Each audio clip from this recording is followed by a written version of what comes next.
It's in a positive way. Just say we're trusting our.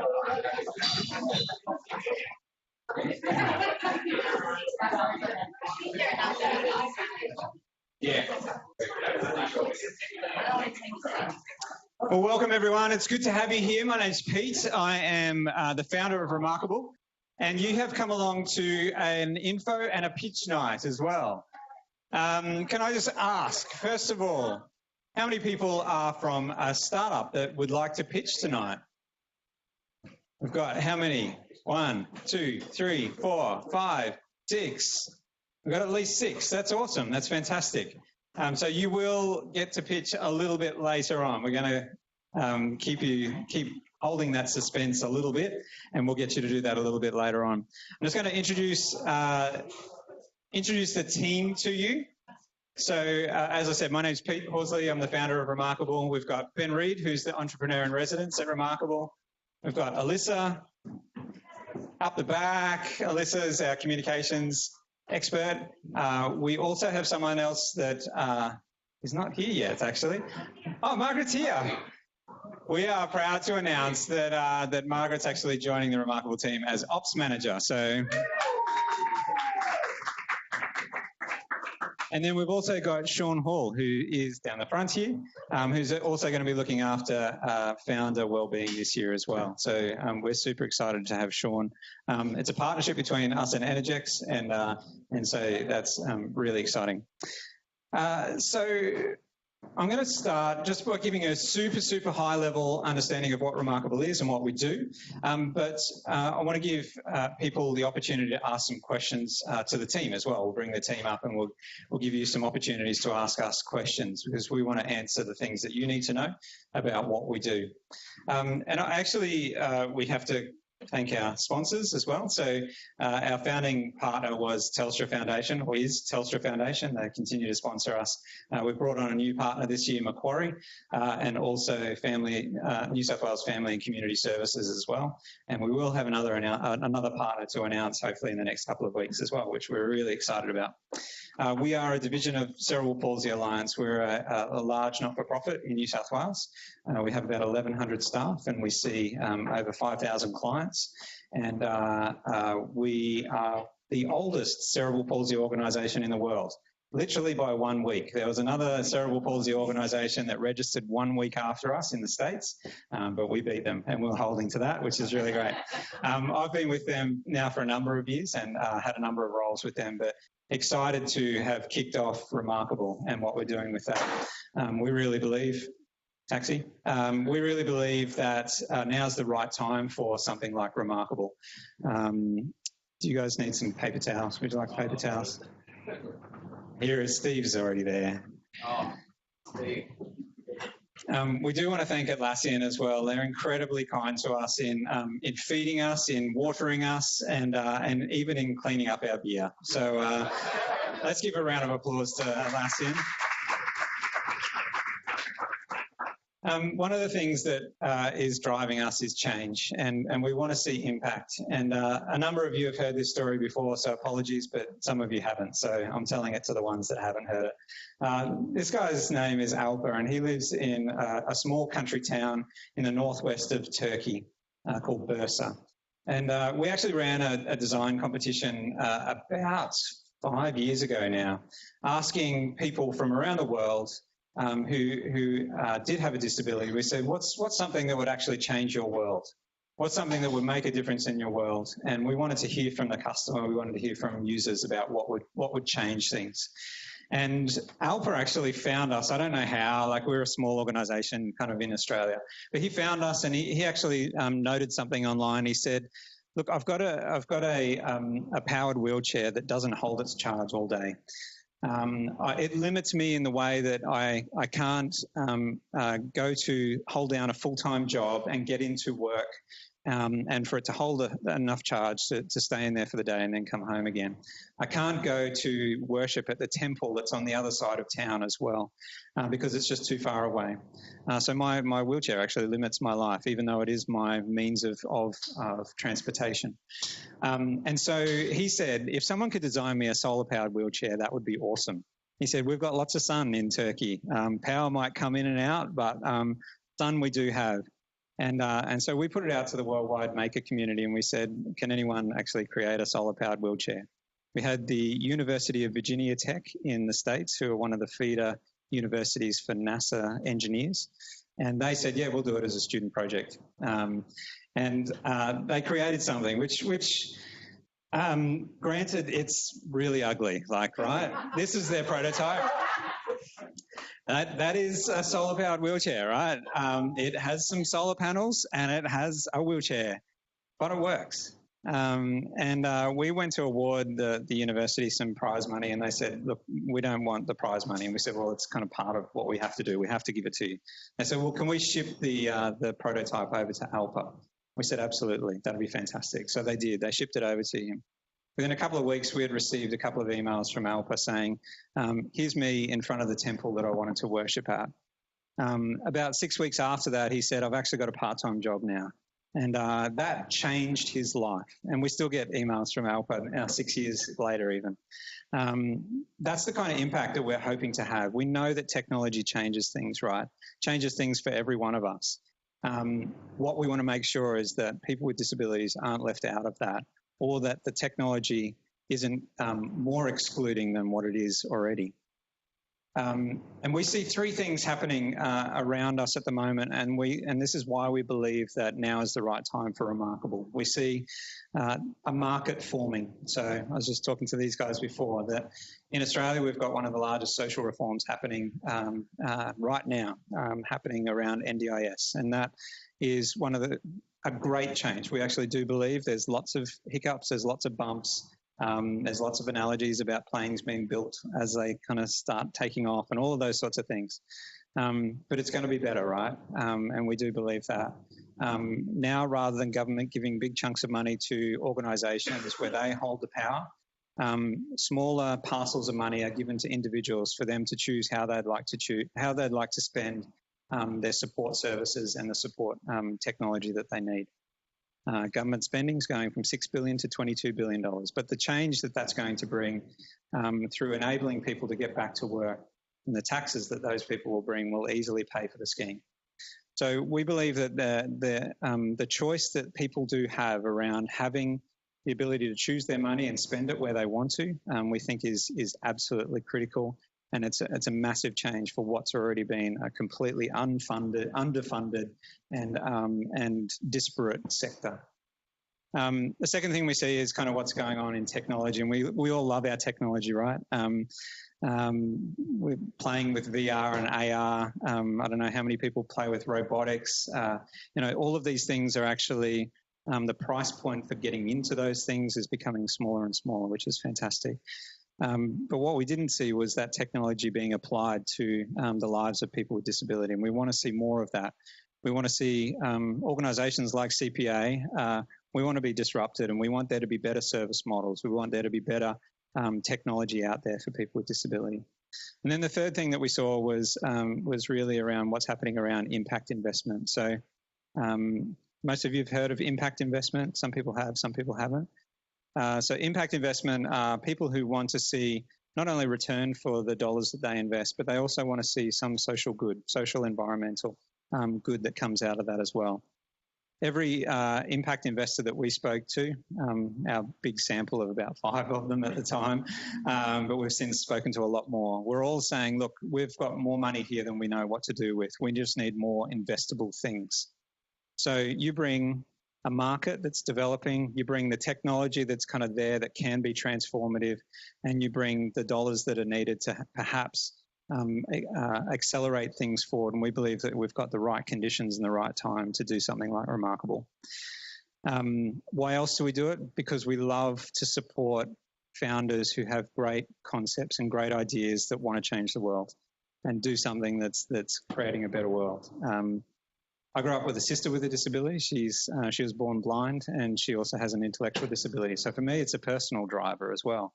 I want, and I know that my sister actually has a whole bunch of talents and skills that at the moment people kind of see locked inside of her because she is the way that she is. But I believe that every person with disability and without disability has something to offer the world, and technology is a great way towards that. So, and I got tested on this just before about kind of what's the definition of this. I got this statistic from the World Health Organization, but 1.3 billion people have a disability in the world. I was asked, is that right now? Do they have a disability? I'll have to get back to you on that one. So I believe that that's actually kind of, well, that's the statistic that World Health Organization do talk about. They also talk about people with disabilities have, and this is just the people with disabilities themselves. And of course, if you do times 1.3 up to 1 trillion, it actually doesn't take that much. And that's because a lot of people with disabilities are actually living in developing parts of the world as well. But at least $1 trillion in spending potential. So we aren't talking niche. We aren't talking kind of a small, small group of people. We are talking larger markets. And we believe that disability tech needs to be something that people stand up and recognise as well. So this was the team last year. And as I said, drum roll, we've now got Margaret on board, which is fantastic. And then we've got a partnership happening with Energex as well, which is sensational. So Alyssa is our communications expert. All of the tweeting, and she's doing it right now as I speak, happens through Alyssa. Margaret's going to be the ops manager. Ben, you want to give a little bit of your history, Ben? Well, you can too, Margaret. Everyone got a chance to meet a bunch of you before we started, which was good. So this would be my, I think, 8th accelerator program. I was involved in Mira-D cohort 1 and 2. Lolly would know about Mira-D. Been involved in all 3 cohorts of Remarkable, passionate supporter of early stage technology startups. And for me, Remarkable represents that beautiful intersection of social impact and tech startup, philosophy, culture, value alignment coming together. I also am an entrepreneur myself. I have a startup in the media tech space called Temple. And prior to Remarkable and prior to Mira-D, I had about 15, 16 years building digital products, generally in larger size organizations like Telstra and Foxtel, which you may or may not have heard of, but also involved a lot of medium-sized businesses. And so I kind of real passionate about the power of products and the power of product thinking to kind of change the lives of people with disabilities. So it's something I emphasize a lot during the program and would look forward to building with you guys and as a partnership. I think with Remarkable this year, we've got a renewed focus on the follow-on support as well. So we'll talk a little bit about that, but that's something I'm very passionate about, and making sure that the accelerator program focuses not just on growing during the 16 weeks, but at the end of the program, we kind of keep that momentum going and set you guys up for success longer term. Mark, do you want to come and have a quick intro? And you too, Sean? Come on. Yeah, come on. That's negative one. 60-second pitch, Margaret. 60-second pitch. I'm really excited to be joining the team. So I am familiar with Remarkable being a mentor. So I've seen the work that the team has done and the amazing teams that have been in the program. So I'm really excited to be supporting them. Ben kept saying what he's passionate about, and I was trying to think. I'm passionate about inclusiveness. I think it's, the way we think, what's normal, what's not normal, what's disability, what's not disability. I don't think there is that. And I hope that world becomes that lens where we see everybody as being unique and, and we sort of do things for that reason. That's me. You want to share just a little bit of where you've come from? Oh, where I come from. Okay. So I actually met someone here today who I've never met before. She goes, I didn't know you worked for Remarkable. I thought you worked for this. So I have a lot of gigs, side gigs. So at the moment I'm working for the City of Sydney. I'm also an advisor at Haymarket HQ, which is an incubator as well. I'm involved with the Young Change Agents as a mentor, which I think I've seen a few people around the traps. Also a mentor for Rare Birds. I also do event management, but my background is I actually was in corporate. So I was in Macquarie Bank for quite a long time. I helped launch their careers sort of value proposition for employees, health and wellbeing program, face activation, sort of any sort of projects at Macquarie that nobody wanted to touch. I sort of went for it. and let other people take the glory, which is fine. But it's all about inclusion and about embracing change. And so I love that. And that's why I'm involved. Hi guys, so I was actually in the first cohort of Remarkable and launched my first startup there called DiversityX, which pivoted into EnergyX, and I'll probably tell you a bit more about that later. But my background too is corporate refugee, was head of brand strategy at Telstra, and then head of employee experience at Telstra, so I've got sort of a mixed background. But in that time I burnt out twice, which is sort of why I'm so passionate about well-being now, and that's what EnergyX is about, essentially, is helping people actually have the skills that they need in order to prevent that happening in the first place. And I'm not sure if you know, but the statistics around mental health and burnout for entrepreneurs are way above what the norms are, and so we want to prevent that happening, and especially with the people that are part of Remarkable, who literally wake up every morning to make the world a better place. That takes a shitload of energy, not just for themselves, but to inspire others and for a long period of time. So, super excited to be a part of this and to be able to hopefully add some value there. We're really excited. Yeah, give a round of applause. We're really excited to have Sean on board. We think that that's actually a real differentiator amongst other accelerator programs, is to have something like that, looking at founder well-being as well. You need to be able to stick to the long course when you're a founder, particularly in this space.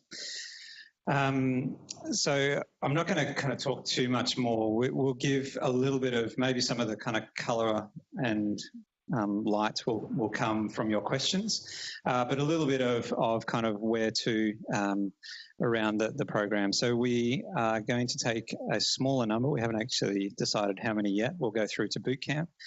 So last time we took through double the amount who ended up making it into the accelerator through to boot camp.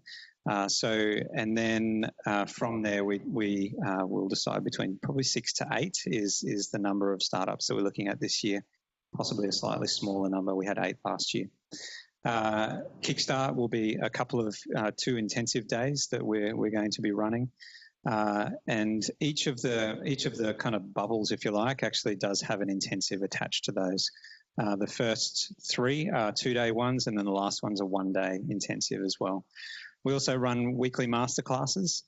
So those have subject matter experts kind of talking about different stages of your tech development and of your going through these sorts of things. But lots of the feedback that we get is that the information part of it is good, but it's certainly not the biggest thing that we take out of it. And we'll hear from some of our founders about what they did take out of it as well. There's some of the startups that you might have seen around the traps. Sound Scout's actually won Medical Device of the Year at South by Southwest last year. Pretty amazing. She represent Australia and took that out, which is amazing. She also got selected to go to China and as part of the Young Women's Entrepreneur Tour. Abilio, Steve's here somewhere. Steve's up the back. From Abilio, done some great partnership work with Department of Transport. Home Care Heroes, we're going to hear from. Anyway, I won't go through them all. So there's some of the cohort that have come through Remarkable. I think I'll leave it there, and we might invite. So Ben's going to lead a bit of a Q&A. Any questions about kind of the program, and then we might invite some of the alumni up. I'm glad I've answered everything. That's perfect. Excellent. That's great. We might get the alumni up because things might actually come up. Yeah.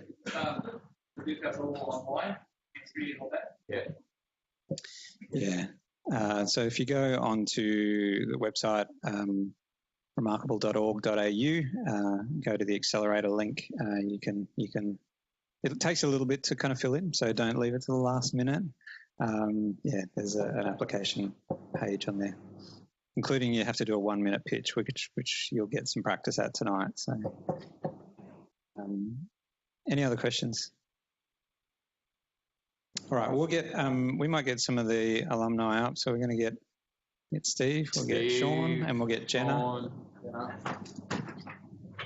And if you were thinking of a question and you didn't quite get it in time, we'll have another chance into this. So, should we got mics for everybody?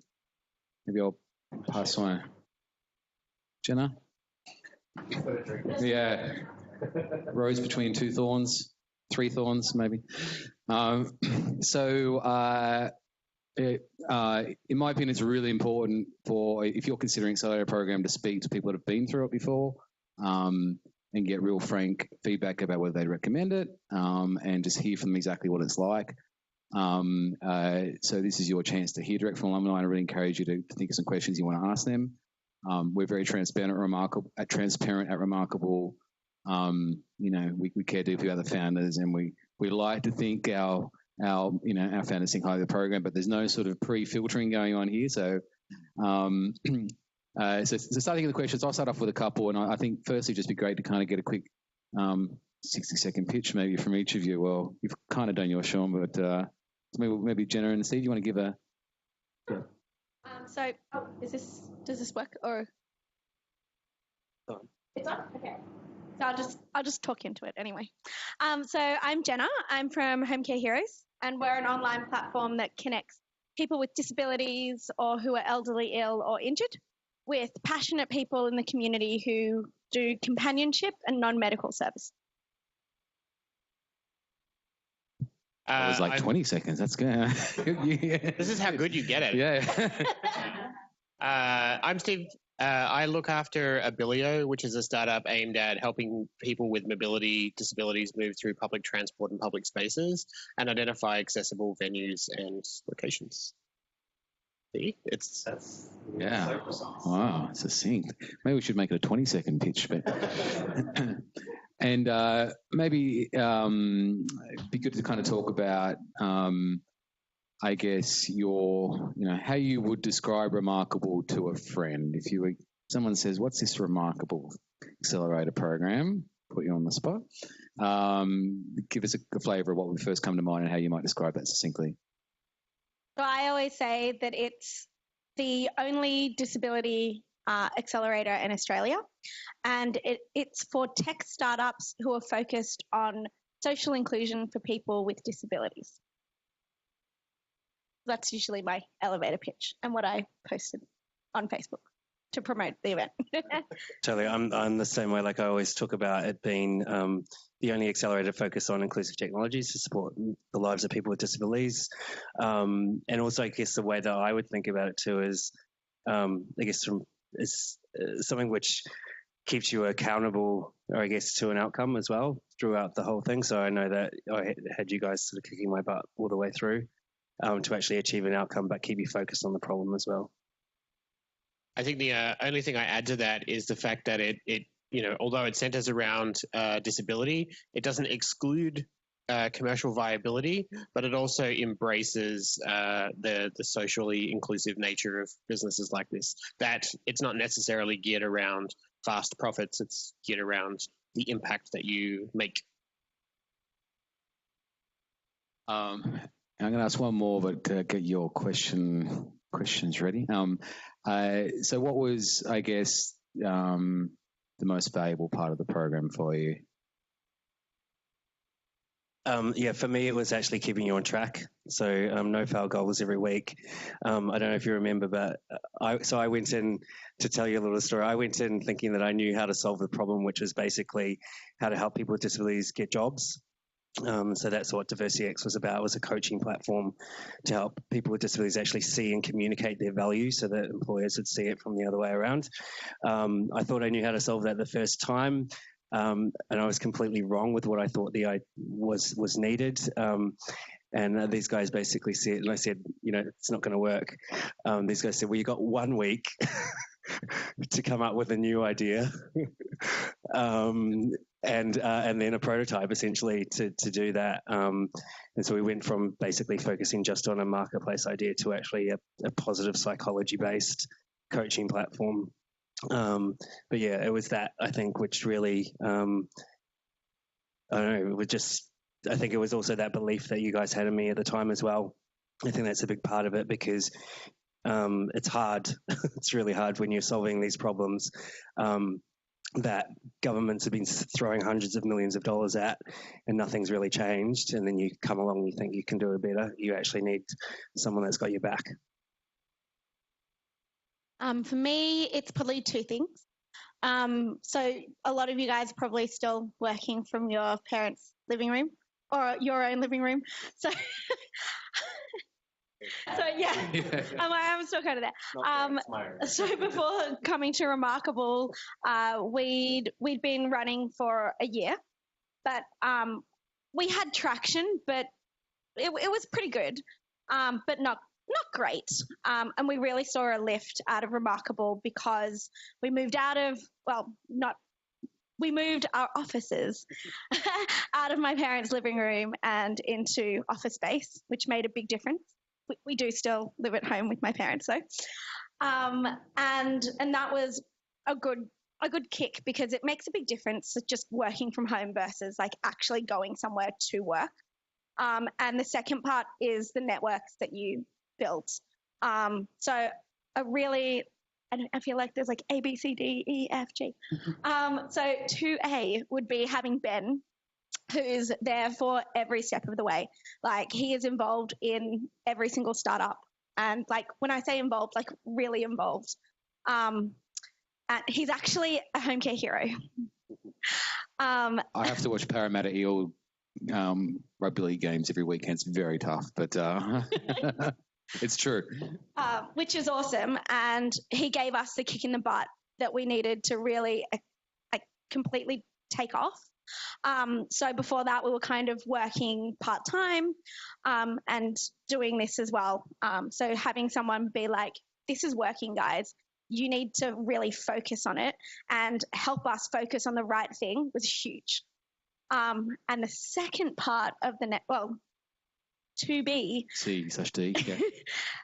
is also the networks as well that they have. So there's a lot. I walked into the room today and I was like, oh my gosh, there's so many mentors who are still supporting us here, who have helped me so much along the way. And like individually, they've all come and spent hours working with us on our business. And just to be able to send someone an email and be like, I don't know, or give someone a call and say, I don't know about this. What do you think? It's huge because when you're working by yourself, you don't really get that far. But when you can ask a few people, they can give you answers, introduce you to more people. It really makes a huge difference. And then the third one would also be the other startups that are in your cohort and the cohort above, like before you. I still talk to the cohort above us and the cohort with us. And it made a huge difference being able to be somewhere in the same space with someone. So we worked a lot with Equal Reality because you do have space together. So they also became heroes and we learned a lot from each other, and that made a huge difference for us. And we're still all really supportive of each other, and it's a really great community. Yeah, startups using other startups' products is we're extremely pro of that. Yeah. Should be more of that. Steve? I would simplify that down into two sides. Basically, ABC, yeah. Basically, it's a push and a pull relationship with Remarkable. When you're doing it on your own, it's really easy to go, I'm gonna do some more stuff this weekend, and then the weekend comes and you're like, I'll do it on Monday, and then Tuesday, and then like keep pushing it out. So as a startup being driven by these focus goals, it is a real push to get to where you need to be, and it really does focus you in. It's also a bit of a pull as well. So when you are kind of lagging behind and you aren't feeling like you need to get things done, being in a space and being driven by the people around you to get to that point is really key. So yeah, you want to push and you want to get to that goal and you want to get there as early as possible so you can smash it and come back next week and go, not only did we do that, but you also don't want to kind of let everyone else in the group down either. So it is a push-pull process. Cool. I know we asked most valuable. Feel free to come up and, we also are learning some things as well. So it's not like we wanted to be a blatant promotion, but we definitely encourage, open dialogue with the guys here afterwards. But in terms of questions that you guys might have for alumni as people consider Remarkable?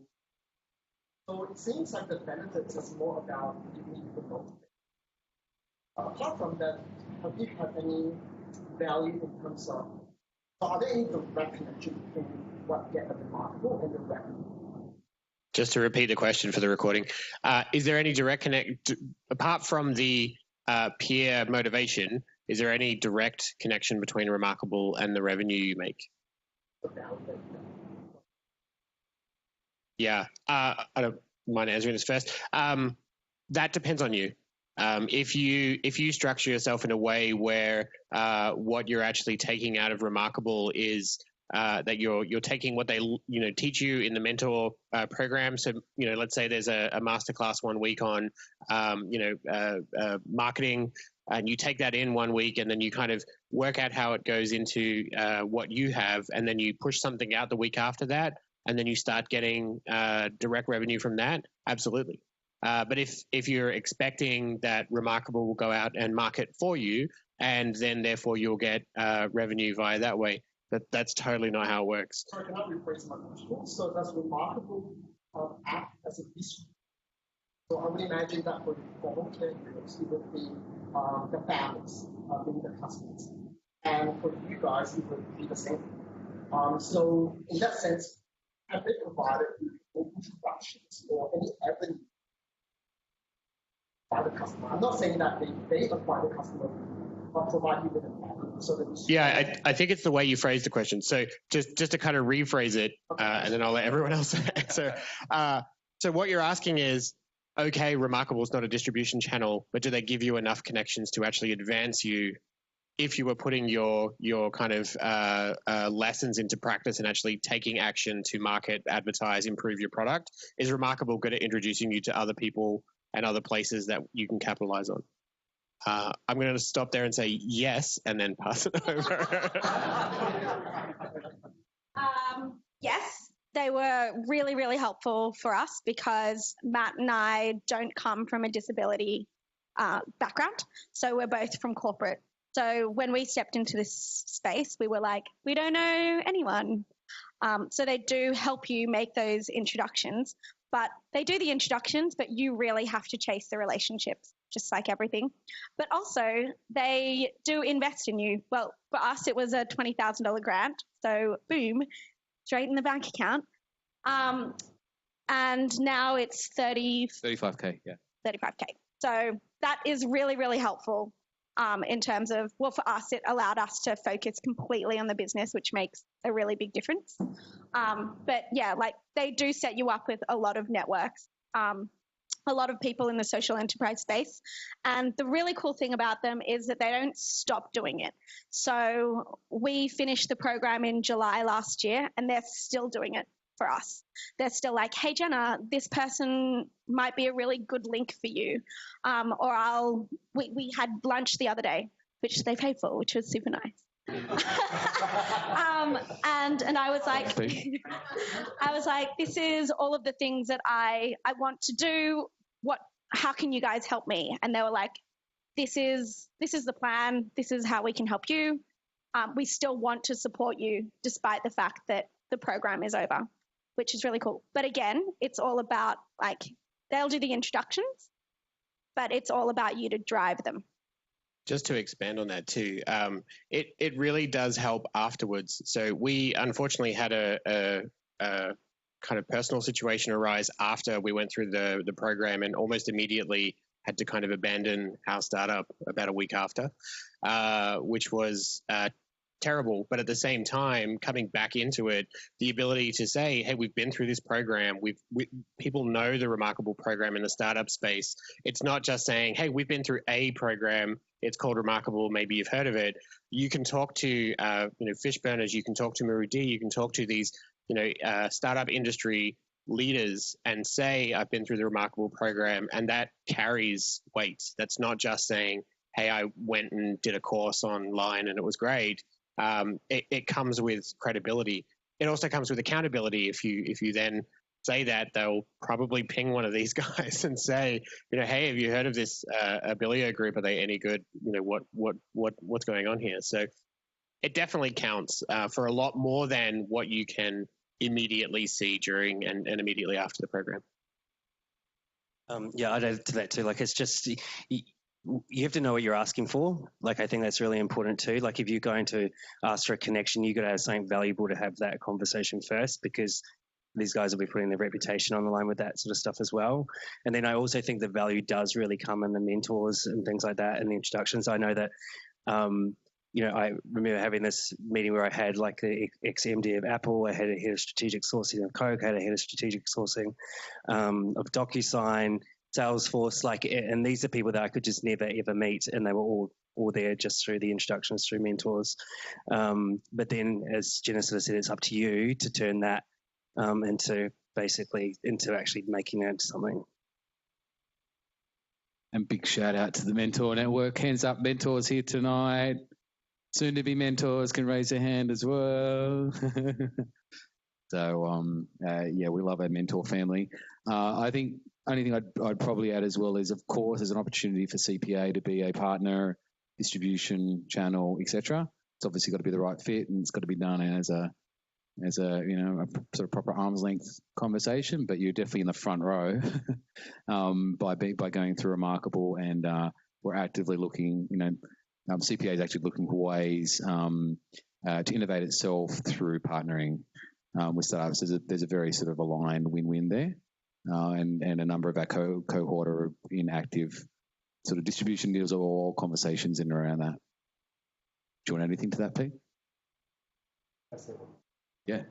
So, as well as they also help you save money because some of these things are about experimentation. So I know that because one of the prototypes or experiences that I ran was actually with Aspect Australia, so working with adults on the autism spectrum, and that actually saved me a lot of money in the end, because testing the product through those relationships versus actually going out there and trying to do it myself, there's no way I could have done that. Probably just add to that as well, that we are looking at even ramping that up from where we were in the last year. So there's still kind of things to be worked out around that, but it's certainly, as Ben said, our hope is that, and we've already seen it through some of the cohort, that as the startups become more successful, then it's helping our clients, which is why we're in the business in the first place. Sir? Maybe a quick update from each on 8 months later. How are you doing that? Sure, good question.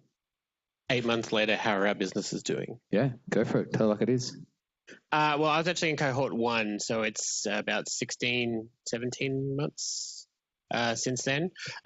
We are pretty, I would say, on the same we're on the same trajectory when we exited, because we unfortunately had to kind of step away from the business for 12 months. But stepping back in, it's good to be able to kind of lean on the relationships and start rebuilding a lot of that momentum. So we're actually now in a really good position to finally release the new version of our platform and open that up to the partnerships that we actually built during the Remarkable process 16 months ago. So it was really lucky for us that the quality of the relationships that we built were such that we, even though we had to step away for 12 months fairly inexplicably and at very short notice, it wasn't a huge negative impact on that process. So yeah. How many people have the app now, Steve? I actually got asked this the other day, and I'm not sure how much I'm actually allowed to say based on the arrangements we have, but we still have even though we've done nothing and no advertising in over 12 months, we still have over, I think it's 12 downloads and activations a day worldwide, okay, which doesn't sound like a lot, but when you're not doing anything, it's actually quite a lot. Yeah, okay. Jenna. So we have done in revenue over 10x from last year. When we finished the accelerator, we had our first month of over 100K in revenue in August. And over the last 12 months, we've had over $1 million in revenue.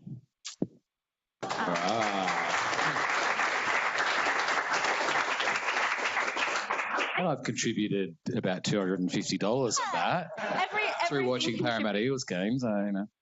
And we launched our version 2 of our website. So during the accelerator, we hired a CTO, and we launched our version 2 in October last year. And now we have a team of, well, there's 4. So Matt, me, and 2 others as full-timers, and 2 more part-timers working with us. And now we've had over 2,700 people apply to become heroes. And we have around 450 to 500 active heroes. We've changed our onboarding process. We now have offices that we pay for. So we're located in Fishburners, which is amazing. We're looking to do a raise this year. Cool. John. So I should probably just say I launched DiversityX while I was with Remarkable, and that meeting that I talked to about with those very powerful people from those other big companies actually resulted in me doing a bit of a pivot to launch EnergyX. The reason for that was basically when you are asking any hiring manager or any team to take a person with a disability into their team, you're literally asking them to change someone's life. And most people are tired and stressed. And unless you've got a little bit of energy in the tank, it's really hard to ask someone to change someone's life. And so EnergyX is essentially about energizing, lifting the amount of collective energy that we have as communities to actually drive social change. So last year it was a year of trialing something, and I did get one person a job. She just celebrated a year anniversary, which is pretty amazing. And she got, and not just, and I do want to say, not just, bum on the seat type job. She got her dream job working at Saatchi & Saatchi as a junior planner. We were really stoked with that. But that cost me a lot of money to do that. And then since going into EnergyX, over 2,400 people went through an EnergyX experience last year. I'm paying my mortgage now comfortably, which is very nice, after not having a salary. We're on track to have a 50K month next month, or this month now. So things are looking good. And then also the amazing partnerships that are coming out of it. I'm really stoked with this. I've got a partnership coming out with the Sydney University Business School. So there's lots that has come out of this. And I think a key point, we wanted to tell exactly like these. Not everyone's going to come out from the program with 10x. Everyone knows about entrepreneurship is not the game of, everyone hitting an amazing home run. But what we're convinced in is that everyone that goes to the program will be a better entrepreneur at the end of it. We hope it's the venture you come into the program with. Maybe it is, maybe it isn't. We want people going for round 2, round 3. If someone hasn't worked out and applies to the program again, that's a hell yes, we love that scenario. So our commitment is to kind of grow your entrepreneurial skill, focus, muscle, perseverance, resilience, etc. Which again is why us, bringing something like Founder Health into the program is our commitment to kind of doing that. To steal a phrase from one of the guys at Atlassian, your startup at the moment kind of feels like a job, and it will be a job, but you should really think of it as a set of skills, not a job, because those skills are transferable to any other startup, any other business, any other position. So don't think of it as, hey, my startup needs to do really well in this accelerator, and if it doesn't, I've failed. If you fail and you know why you failed, then you can use that and channel that through another startup if you want to do that. You can share that as a mentor, as a trainer to other startups. And you can also share that with bigger companies that you can join and take positions in. So think of it as the skills that you learn through the program in terms of that entrepreneurial skill set, and you'll be fine. Cool. Yeah. How far through development were your businesses before that help? Good question. How far were we developed? Yeah, what was the stage when you're we at? Joined the accelerator program? Bingo. Yeah. We had already released a version of our app. I believe when we tried to demo it in the coffee shop during our pitch session, it didn't work. Live demo will always fail. They carried It's us like on some spirit. sort of Murphy's Law. So we had already released a version of the app, and we had predominantly our data engine behind it working for the most part. And then through the program, we made a number of key improvements through that and released a newer version of the app during the program. We focused with ours around how we would pivot the commercial viability of the product. So we had focused on having an end user product. What we realized during the program was that we actually had a much more powerful data platform that was worth a lot more to bigger customers than the end users that were using just our mobile app. And so we really focused around that. And it was actually to carry on from the learning post experience. It was something that we carried past the program, and we continued to learn from and develop as we came back to the program last year. So we were able to actually kind of pivot post program and still, take a lot of the learnings that we did through the program. So we had the app, we had the platform, we then expanded based on the feedback. So we were the most far along in our cohort. Yeah. So we'd been operating for just over a year. I think we started in March 2016, and then the program started in April 2017. And it was still just Matt and me working on it and a couple of contractors. We didn't have a developer, so we're kind of working off contractors there. Our revenue was growing, but still small. But we'd set everything up in terms of business model, in terms of product market fit. We were already NDIS approved providers as well. Cool. You got an interesting one, Sean. Tell us about.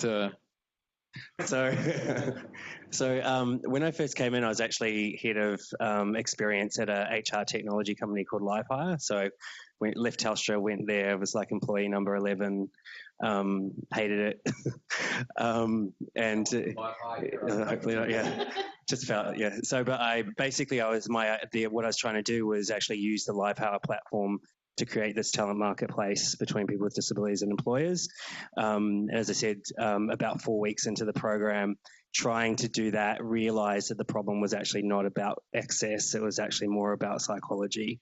And that's when I had to say to these guys, look, it's not going to work. And that's when I got the 1 week notice period, come up with something new or get out. So really literally the second time around, it was just, I feel like intuitively I know the right thing to do, and then just hustled and built a prototype as quickly as we could, and managed to have that working and live for demo day. But there was a lot of startups who were completely different stages. So the first week when we set no-fail goals, there was a team that was like, we need to get incorporated.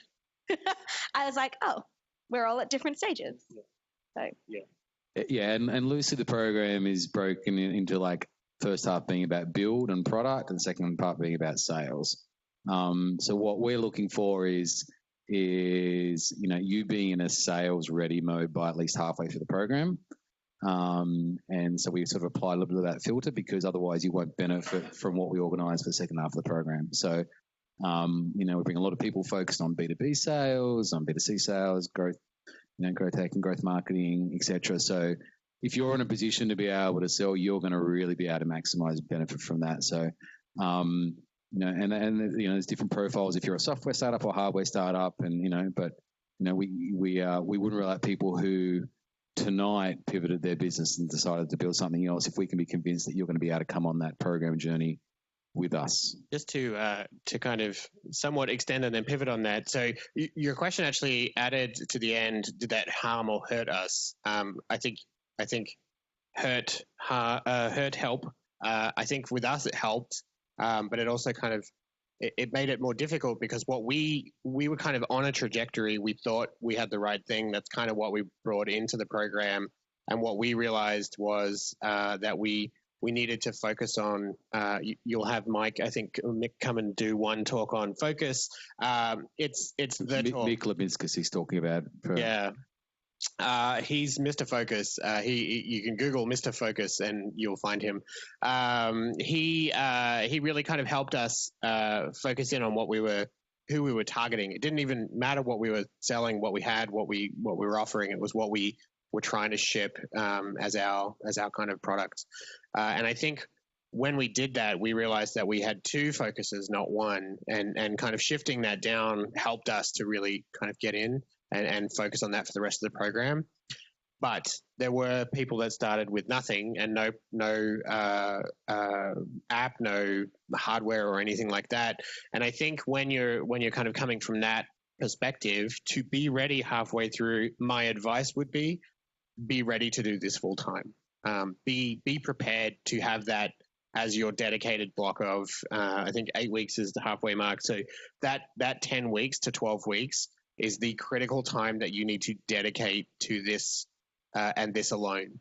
Because if you are distracted and you're trying to build or substantially pivot, you're going to be distracted and you're going to do a half-assed job of both of those things, whatever you're doing full-time and this.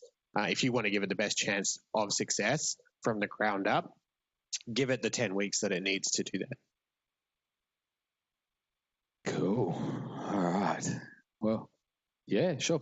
Just going to say, like, in terms of hurdle help as well, like for me, I think it was help because the design principles we focus on are inclusive, universal design principles as well. So for me, like I was able to take everything that I learned because trying to coach someone on the spectrum, is a lot harder problem to solve than when you go and do that with someone more generally, right? So I've taken all of those learnings and applied them to the way that I've built EnergyX, and I feel like it's a better product because of that, and will serve both, and like going back to the, I'm hopefully going to be doing some work with CPA maybe later in year 2, but focusing more on carers versus necessarily the people with disabilities themselves, because they give a lot as well. So yeah, so it's definitely helped.